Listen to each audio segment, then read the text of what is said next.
ama yegusu aye kenkan kase ne dia mamo no ye bekenkan ede amamo abusia nsam ne ede ba no edoso na poso enie abato komisa ne mpanimfo se enesha wonoma hyase etro Ghana de hie din aye voters register for ne nkyere se omo epeso omo boa pa eyi yamanfo bi din ede fi abato ngomanemu a eno nti omo ntime enkonkoto aba ye beko ne yakwakuti womo enkyere mu omo mpani na na dodanko akufo do so kyere se wom sa coronavirus ho no de na so sane South Korea nom ene Mali ne Malawi mo ato aba no sa na wo so my Ghana yedidin hyehye so na yede eto aba ye be kone akwakuti o mampani ne nsem wode etudwa ena enane de dike abato komisa ne mpanimfo hyase so my Ghana ne ntro do ne ntu asaso omo etwetwa manfo dia voters register for media to aba December bosomi a etoso enso afimo entutu yakosai Kessben TV nsɛmtwerɛfoɔ de ne die kyerɛ a enwumre yedi mu amane ebram wei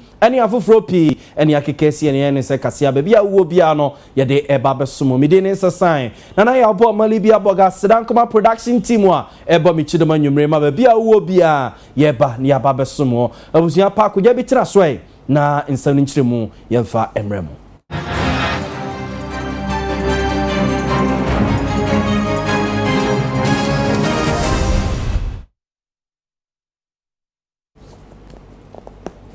Yawo makoba yesha kasana simfemfi o mampani na nadodanko akufo na kache na Ghana mampani akire mu pefe so my Ghana ya mamra constitution no eni baabia na nka no baabia se mampani bi braso odi nimfie na wia na se Ghana fo nto aba ma no a ebe ayemfa kakra nto no so na onto aso ni mampani o se Ghana mamra constitution antro no baabia ano nti coronavirus wo bai se ne ya mamra constitution antro no baabia no so di ne 4 years wia o se yen hyehye ye to aba na ne Ghana for person obesom no to aso no osom eto aso sense ye beja ne saa se coronavirus aba ya nyame amfa kwa mu a na ekwakofa hawo ede abreye mampani de sansami tidwa wabra enra najo na one Ghana for ebonkomo akire senti a ewo se ne eko ye voters register foforo na ye de to aba ye December bosom de to sonso na oche se okọ South Korea bonten so okọ Poland bonten so okọ Mali bonten so Malawi abonte so a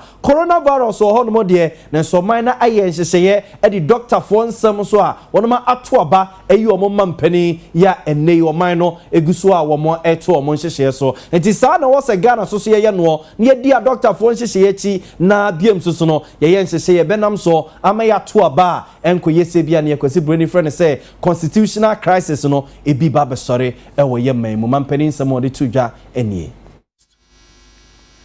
It is crucial that both the registration exercise and the electoral process itself be conducted in an atmosphere of peace and security,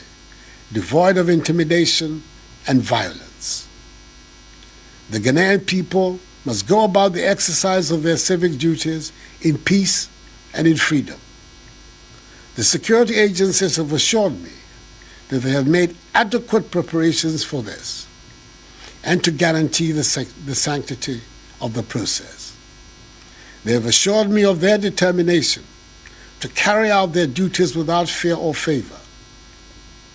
Improper behavior by any citizen, no matter their political color, will not be tolerated. And I'm encouraged by the recent reassurance by the Inspector General of Police that police have been instructed to be even-handed in their response to issues. That is the only way the rule of law can be upheld. The long-standing deployment of security personnel, especially the military, along our borders is another dimension of this process of guaranteeing the peace of the nation. Fellow Ghanaians, it is no secret that our neighbor to the north, Burkina Faso, has in recent times been at the receiving end of a number of terrorist attacks, as has another neighbor, Côte d'Ivoire. To shore up our borders against such attacks and to defend our nation's territorial integrity, the armed forces, at least since I came into office, have been very proactive in engaging in operations to secure our borders and foil any potential terror attacks on our soil. Operations such as Conquered Fist and Kwandungu have been going along for some time, since 21st February 2019, to meet this objective.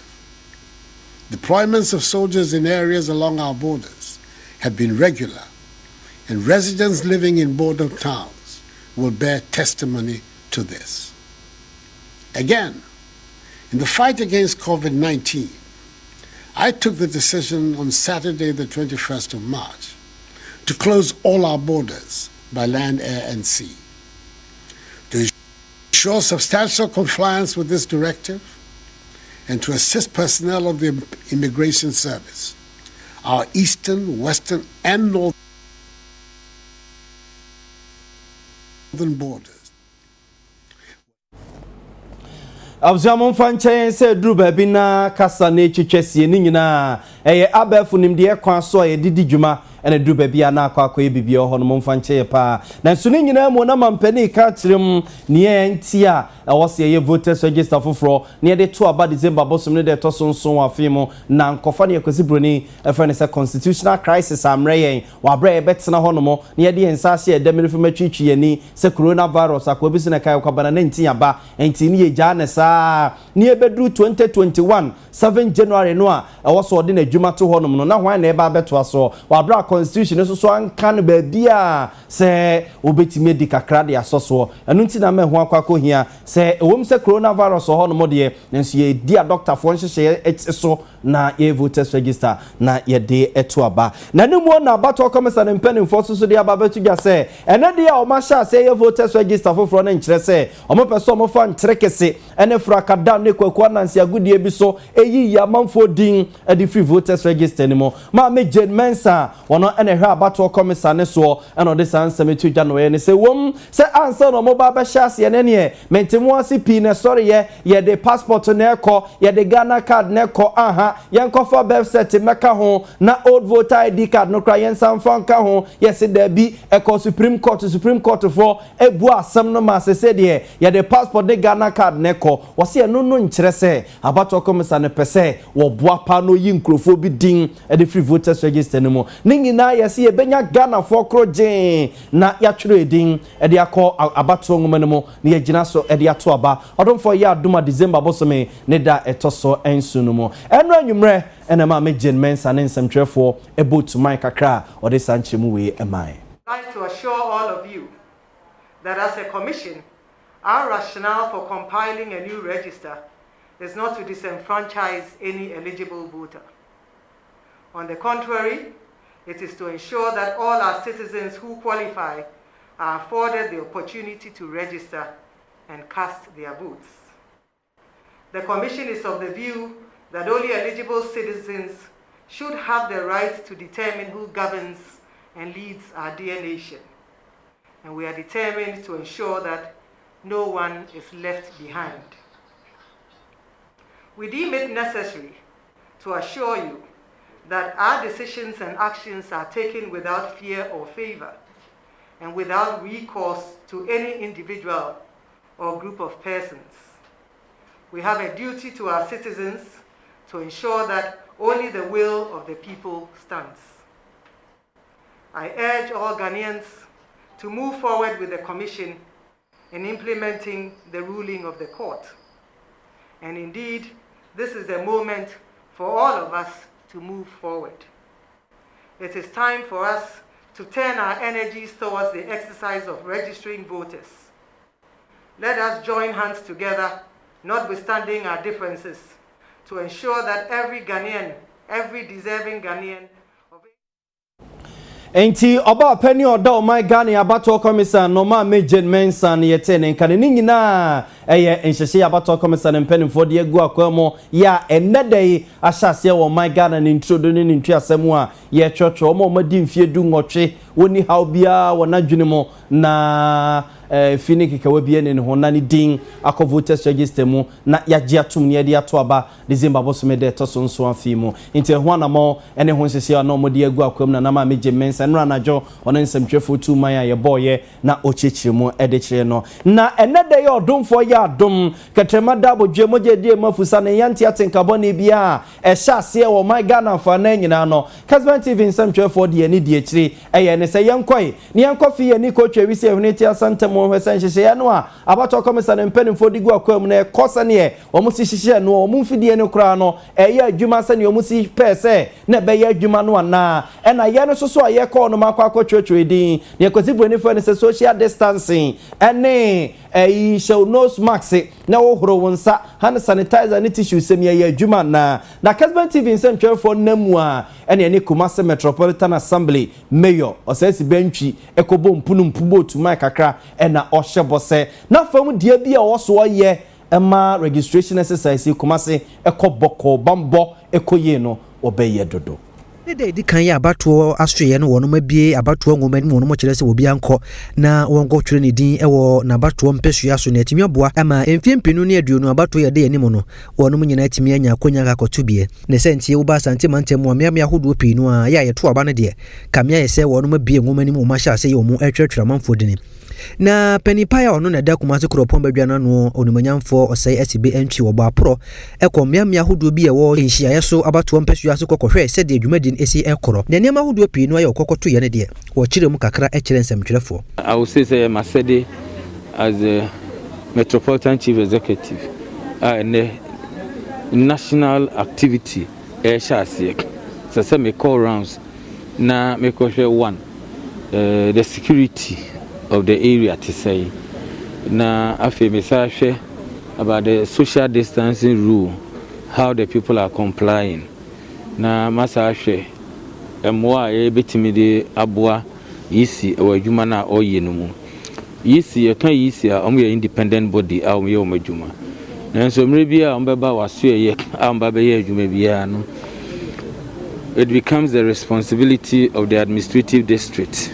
to make sure say what provide security amawomo ye ba impanifo ha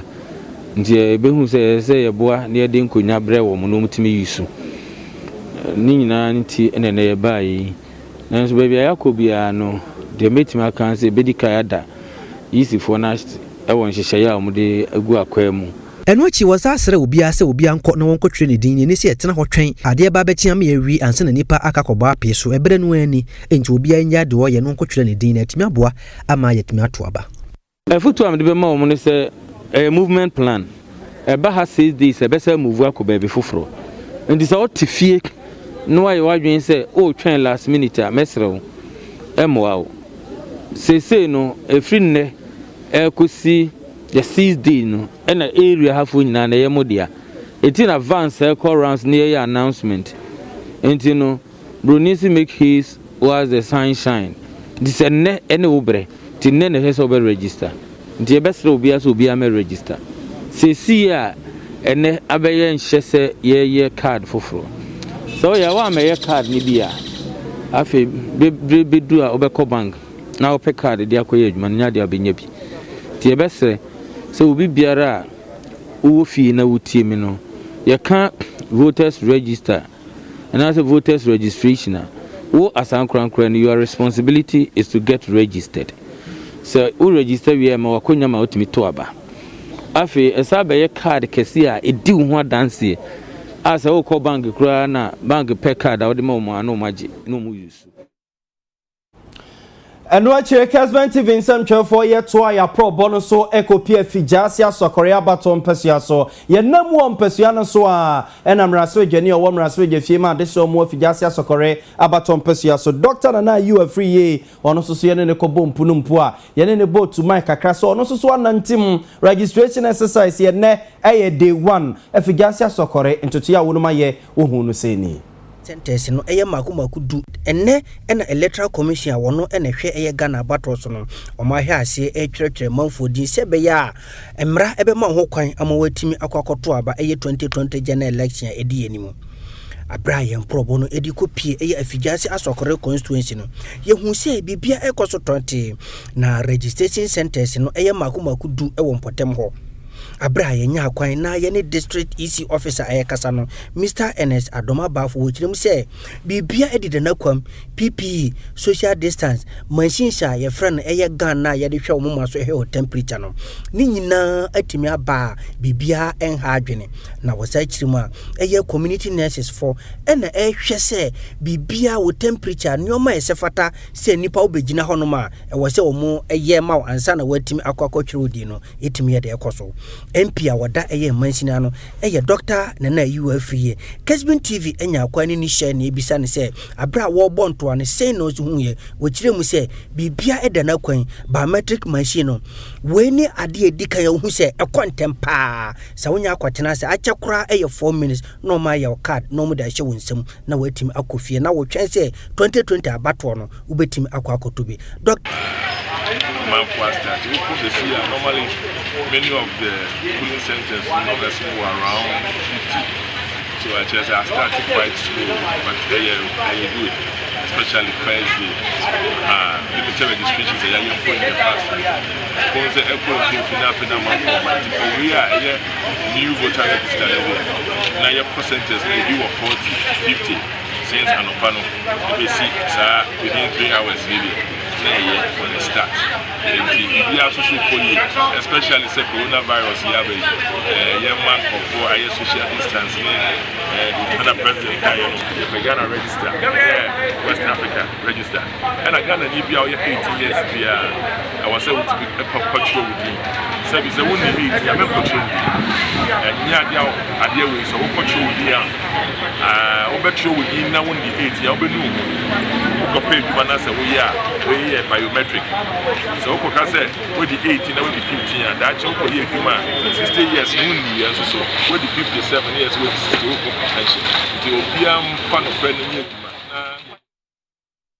Abuzuanti we figase asokore abaton pesu aso ne ekoya wonu mra sebedwani a ogina dia mo so no kokoko MPP amanyuko no pesu no so Dr. Nana you are free ye ono so na proba wo boy ye ne ohunu ye se ne nan nchisiesi ko dedikan na obobo so kakra edekire no ye to ya probo no so dan team a ekopi offense south abaton pesu aso eho na Dr. Isaac Yao Opoku Boaten ono so ne ye to ene ne yesa yenefo a wo mo so no kokoko MPP amanyuko no offense south o ma ato abayi no se woni amanyuko no anim mfo mo nkosa no woni nkunim ema MPP amanyuko no offense south ene registration exercise ya ehya asie de dikan wono so enantim no wo hyebo se onani ade akira enhyehye ne ekoyi na obeye adwumaden akoso akuta offense south city no mo ede ama MPP amanyuko no ahwese na adwumaden ti no amanyuko no ebenya mano dodo no a ewo December elections ya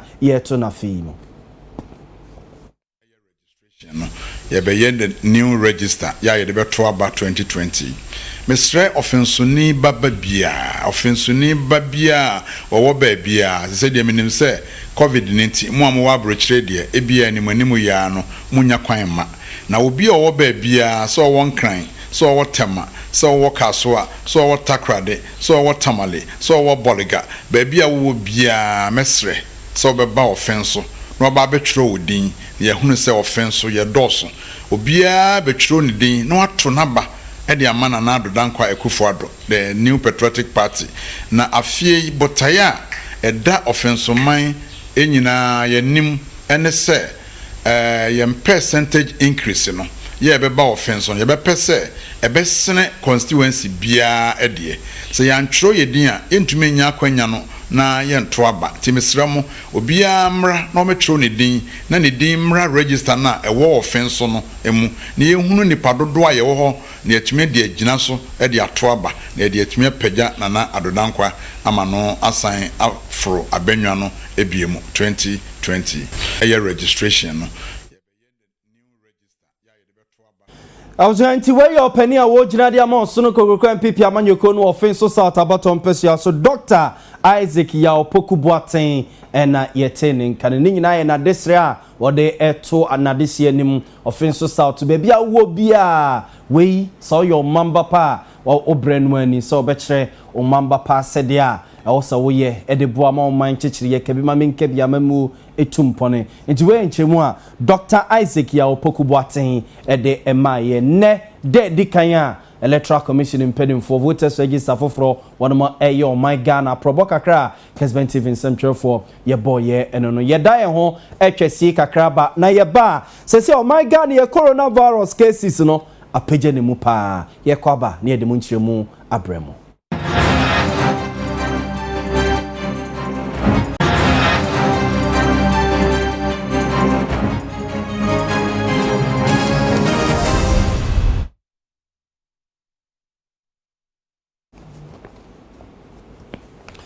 I was saying some of my kwaba bio back Kessben TV and yumre kasiye so yenton some no sumamo na yenfomon consent from nansana no yenkenka ma dwenche kakra mode aba Kessben TV Facebook page one mo share live also mo comment mode aba or say hi midin Ede Jane Crab na me show a free Scotland abonten so ewo UK or Silvia Boga me ma good evening pa you minua also me ma good evening yankopon enhwe so na yen stay safe. That is the most important thing eni betimi aka ede achero or Scotland abonten so odo e also wotema abonten so na o say Libia Boga me pacho me pese me busa o say efri brebe e na asrafo ede omukọ voter region no ebe threat edema omanfo a womo etigana mema sei o say enema ni bi wono ma ya na ehadwen ye de politics dodo na ehadwen pause regards to Ernest Yaukumi ono so ne de no o say watching you live in Adura na o share live ewo Boss Cat barbering shop na de bia o say o Kessben TV kase live udin de obidum bie nana yaw ososo wo de eno no mata esien o say good evening yaw good evening minua bo no so ne dia o de eba ye no o say good evening midin the Justice KB Williams na me show live from Dunkwa onofin o say I am also part of your viewers so you mate Justice KB Williams mate wate Samuel Amankwa o say ya o je 3 no ama me 3 ni say you masum and a matter ACN so o ama me 2 sa mata masum and ado akwasi o atrosi you adon komo ho mate yebedi enkomo no every ehonom and teacher constitution we am say o say the EC as started NDC voter registration exercise no into obesre se Ghana ni bia wadi mfie dunwotwe ko ne kochiro din se ne be na December 7th also so betimi akire utumi na ukokromoti power no de aye adwuma among for comments kakra omo e de ato social media ye Facebook ene yakenka kakra e de amamo no me ento so na informo en consent fufromo se Ghana Health Service impending for boy amane se coronavirus cases o my Ghana was say no ene nam 17,741 na just so focus your calculator e de ato ho asese niema yenya 390 new cases na ababe kadada no ho opening point here apom de no ho nsensem so e Ghana member say Dr. Patrick Kuma Abuaje eno this answer me tudwa na o kyerese mu 17,000 mu 13,268 so ene ne wo mo ho ato wo mo a doctor for yi wo mo ama wo mo akọ mo fiefie mo ene omo ne nsantwefo bo to my kakra no this answer me to ye 741 positive cases out of 297,591 persons tested 69, and we have recorded a total death of 112. This brings our death rate to 0.3%, far lower than even the African average of about 2%. This leaves our active cases at 4,361,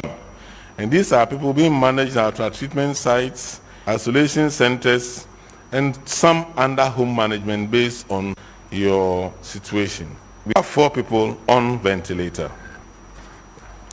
But that have been said, those who come in early, even no matter they move into a critical, a significant number recover and back home. For the new cases today, we have recorded 390 new cases from 41 districts and 5 regions. What it means that 11 regions did not record any case, and over 220 Also, districts also do not report any new cases as of yesterday. Greater Accra recorded the highest of 217 cases, mainly from Lantanine, Korle Klote, and Ayawaso Central. Ashanti recorded 140 new cases from 18 districts. The 3 remaining regions recorded less than 30 cases over the period. That's Eastern had 22 new cases, Volta 9, and Oti recorded 2 new cases. And this is a breakdown of the Greater Accra one: La Quantanine 58, Korle Klote 44, Ayawaso Central 30, Tema 18, Greater Accra Metro 14, Ghana North 6, Pong Kantamansu 5, Wejaba 14, Ayawaso Central 13, La Dadikotupon 6, Krowo 2, Lejekuku 2, Okankwe 2, Adenta, Ashaman, and Ghana West reported 1 each. If you come to Eastern region, the 22 new cases came from Ayensuano 1,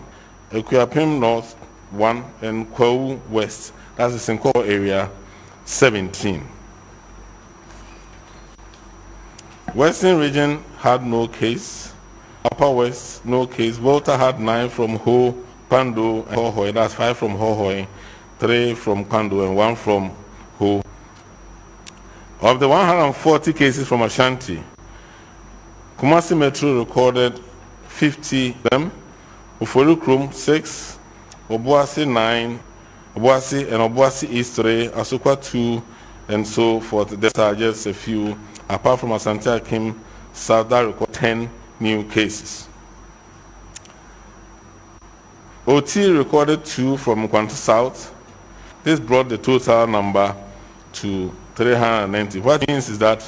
Western, Upper West, East, Northern, Northeast, West Norbono, Savannah.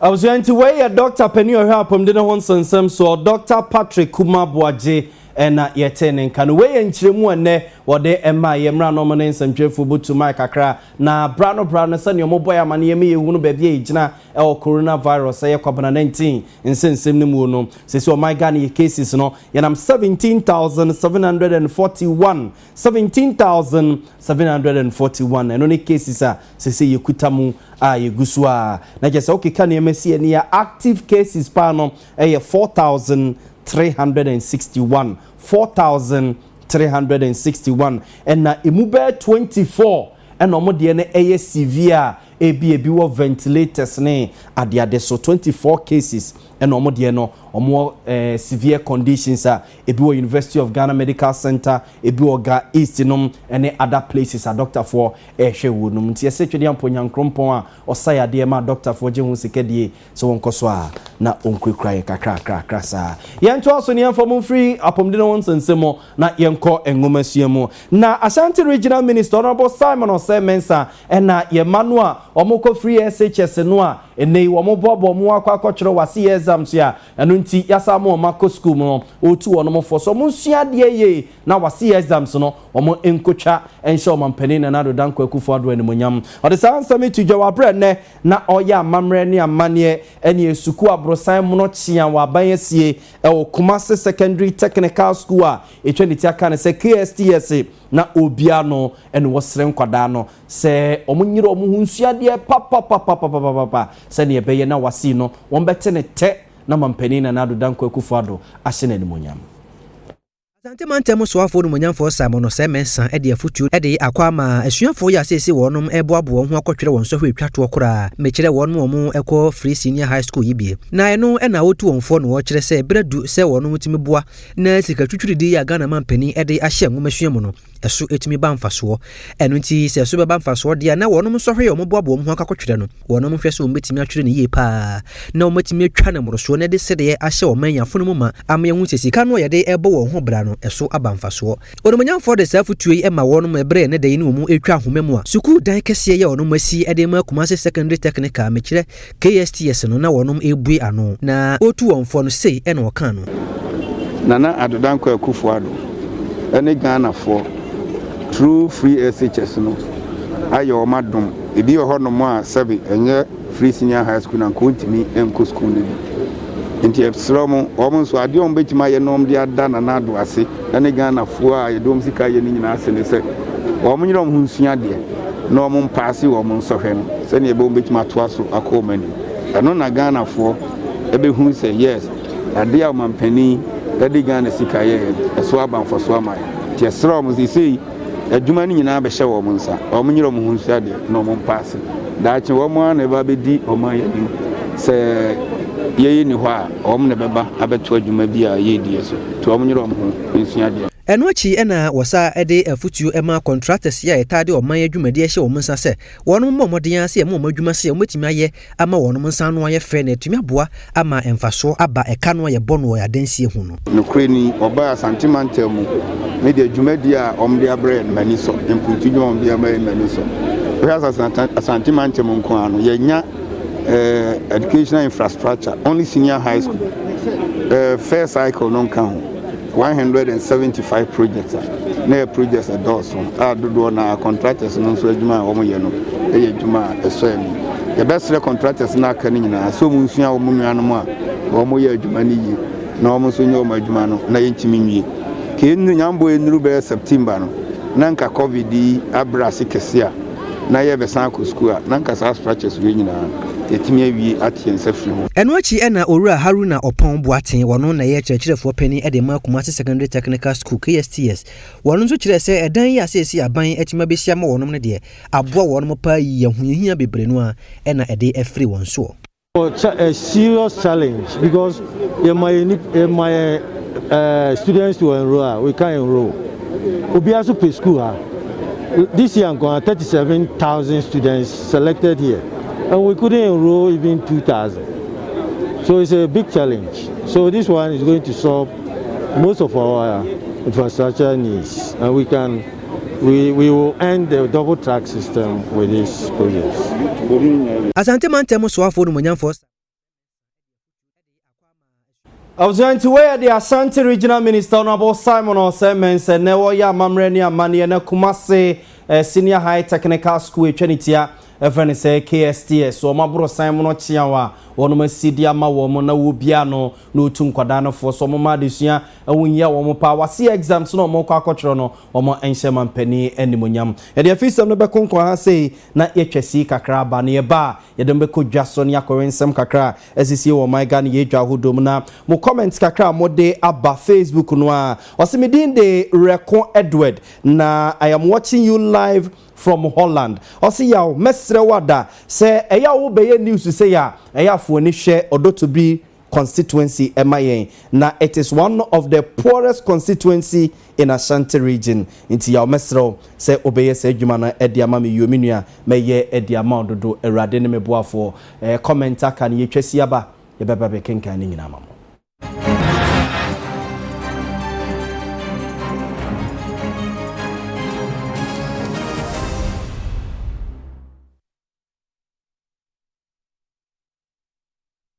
Mwakwa baby oba Kessben TV so yentwa so na ekobia from say coalition of aggrieved customers of collapsed banks na ene wono mo ekase omo so omo kantama densia wiabu ogu so se kwan bia so aba no aye kwa akoto no December no omo ebeto aba de eti omampani na nadodan kwaku for ne MPP aba ni nyina ene se MPP aba ne ba ya wono mo aba begu banks ye nam so ama musika akokekem rof a se so omo tutu omani a ento bia nim omo de sansami to jawabra ene omo yansam twefo nhye mu e Bogatanga Upper East Tifido poe mantem no mu ene omo kire se kwane a nya mianum nie banks egugu yi ede wono mafaso no omo de omo plan omo fa ene so mbeto abade ati amampani akufu ado. The government to approve payment of our funds by July 2020, failure for which we, together with our families, our loved ones, our sympathizers, our well-wishers, all of us would throw our support behind former President John Dramani Mahama. During this year's general elections, considering that the former president has come out to categorically assure us of full payment in the event that he wins the 2020 general elections. Predicament is worse than the COVID-19 pandemic. Government seems to show more attention at helping businesses who have been affected by the pandemic with stimulus packages than finding a solution to our situation. How should a government borrow money to give to businesses as stimulus package and neglect us for a problem that they themselves created? We therefore wish to remind the government to know that if the energy crisis and the teacher trainees allowances scrapped off by the Mahama government and the nursing trainees allowances struck off by the Mahama government could contribute to his loss in 2016 election, even though the energy crisis was not deliberately created by President Mahama, then President Nana Addo Dankwa Akufo-Addo should also know that history will repeat itself. Entiano no way ya omo musika kwa kodimo banks egugu microfinance savings and loans ne ade no a eno ma yensem twefo nhemu watifido epo ye mantem no mo omukuru pombo gatanga mo kire se omo de omadwene omafa ne se nyankopon ya adoma December bosom de to sonso abana ebeto na fio beto aba de etiama mpani akufa do mo pran omafa no ifze kwane a saadi we do ono mafaso na enya de papa ye de dwaso nsam na konkon ha sei na ye twesi na fe ye de mo akwa manfo nkroso nsam mo kakra roso moyi abusu ye de manfo nkroso nsam na konkon ha kakra na yakogie ni ewo ne gidie ho nsensem.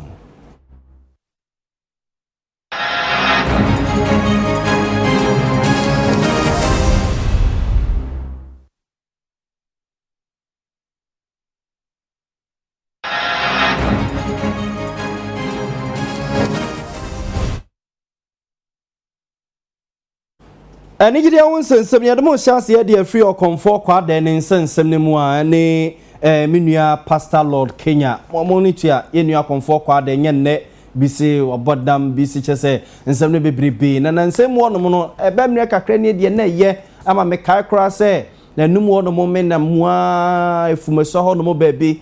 kumase fumeso adwoso kwan no so na mekoto baby aminua Lord Kenya wo ma me yeti se nkoma na menini die ne se ne na chese minua na ne ho to no anesa na nanum wo no mo ne sa jinsemo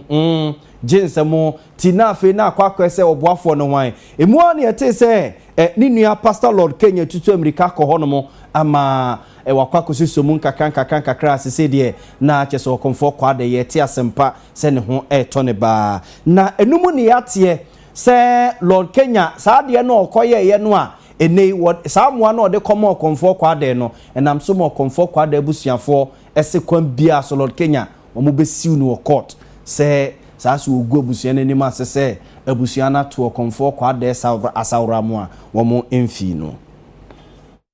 yeka wono mo efri emfimpi mu eba na wono mu gina mo na so pa dia na sabe mai woyi adwumtofo miensa ne din empamuda na be se emfie kakra ne babeda adwase komfo kwa de ya obo adwoa ya meyere ya mempena wan na menwa no sabranti wono mu kire se de na ne yo bi esi ekro no kire se bi ya nhwa na edambo bi na ebabeti esi ne so ne santi amanfo pinu a na pese nkomba yo mafamu de ede aboa komfo kwa de na timi aboa ma na timi sirinda demu anase wagina na so na so no nyina akakọ ye odaye na nanum ho na Ghana dwumtuni dada ba kwa no nso so wone okonfo kwa de wonum ebo abetire no moboti penso na wonum ebo dwumo ene Lord Kenya na Lord Kenya de wo kyerese sese urade afre no won nti oye nyamedwuma ne senti onye hwe ha emani nue ya sese wode ha saa ekoyade mu no ebetene mu saa ne senti wone ni nuanu bi akaka wontra pam ho wonum pese onum bo akonfo kwa de ma nya baabi esie ne senti wonum abomoden a edna akakopiem wo rehabilitation center baabi a wonum madwene mu eka wonum kakra edu mu kakogu na ye papum dende ma wonum no na wonum kire se kwansini ena na busuafo ba bonte be kire mu se ba ne sen ena mo na mo kakope apomden ede ama ye ndehye yen ena ye nuanu no ye na ye ba no no e ba ne sen ena ntimotimi aba be fa no so yade na mo se mo kakopa apomden de ama no wa bra ye busuafo yete ho na na se wo mo de kakodan koto wonum kire se wonum pese wo mo to mo sa frɛ Lord Kenya no ba be kire de ntia wono ena ehunu hia se ode komfo kwa de kopa apomden na we na Lord Kenya ba wonti no ba be kire mu se aden na sebi papa yen so aka ko wie san sunsuaso bɔne ɔno de ɔne ne mfɛfo nkɔmɔ ye nyame so adwuma de ne nso ba ne sɛ na busuafo esi wɔn kwan sɛ ɔno bɛboa wɔn mu nua kɔnfo kwa de ya sɛ esi nsɛmi ababɛyɛ de gya ya manfo pinu a ɛna de wɔn no atomu a ababɛyɛ nsɛm a ɛkɔso abɔntene so nti abusuano no sosofo Lord Kenya nyame afrɛ no ho sɛ ne nua kɔnfo kwa de te bi owo mu nye na okwa akɔboa na busua dwalaya ene wono mo kwa akɔsiw na gyeso masiw no kura ne sa siw no a omo penkyiremu fisa na mo no tuye na busua no fi se kwan bi so no egu abusua no enimo ase asem we ye interesting kakra ye be koso ani ade ani ade eche ne ahwese ibenya Pastor Lord Kenya na yene na abotumi abusa senti akoyesi no oto aso aboa ne nua no ana se na abusua na ye nti no ono so eja ne saa abusua ye da ekosoro ya ne pitiri soti ase abirwa bia ne se ase ne de no apata ne bubo no anwumre yi ma me fa kase ne nsia na me so madwumadi aka emeto aso me din edi na ya obo ama libia boga Srankoma production team a anwumre mbo mi chi do ma bia wo bia no ye ba abebe so modon for ya do ma kira no pa o ma hene